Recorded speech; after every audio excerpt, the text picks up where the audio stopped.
Today we'll be reviewing uh, a article by Fox News in which they report that Florida had confirmed 5 new cases of Zika, and I believe all of these cases were thought to be transmitted by mosquitoes from one human being to another. First thing you'll note, by the way, is that the mosquito is the wrong one. Here's the right one, Aedes aegypti. It has these little white markings on its legs, and there's also white markings all on the body. It's darker. So this may be the other type of species, the Helix species. Anyway, back to the news at hand here. So some of these, at least some of these cases were in other areas of Florida, and it's a worry that the area in which mosquitoes are transmitting from person to person has increased.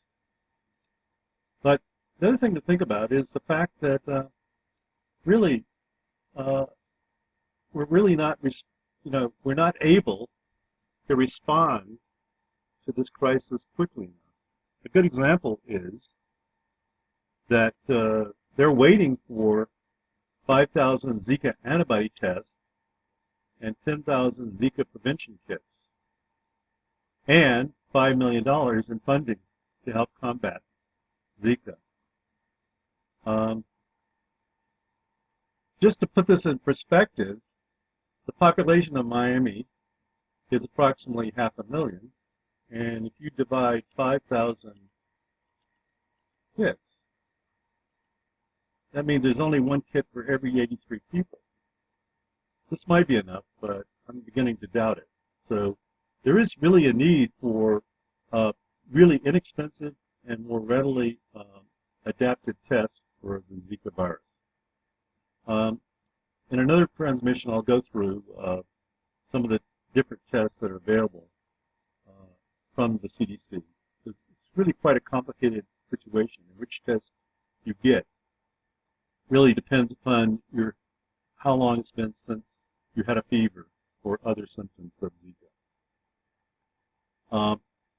Just briefly, the virus particles can be detected in the serum fairly early after the infection, and then the level of the virus goes down to almost undetectable levels, but remains detectable in the urine. And this is the reason why the Florida Public Health Service is going around collecting urine samples. But what they may be referring to about the antibody test is that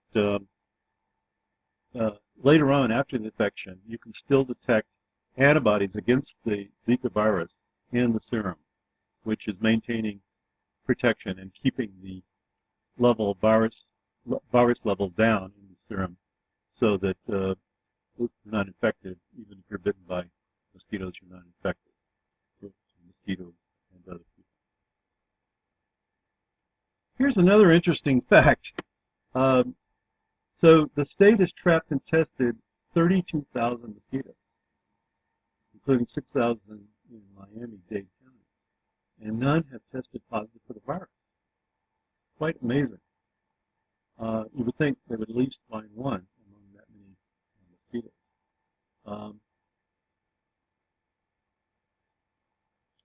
And the county's already spent money, and they're waiting for the check from the federal government. Once again, I just want to emphasize that it's time to contact the leaders of Congress on both sides of the aisle and urge them to cooperate in funding the fight against the Zika virus and the mosquitoes. This is very important. Also, there's really a need for innovative preclinical tests, research. There's been a fairly major effort to try to figure out an animal model of the microcephaly, and I'll discuss that in a later presentation in about a week after I've read all these articles about this. But really,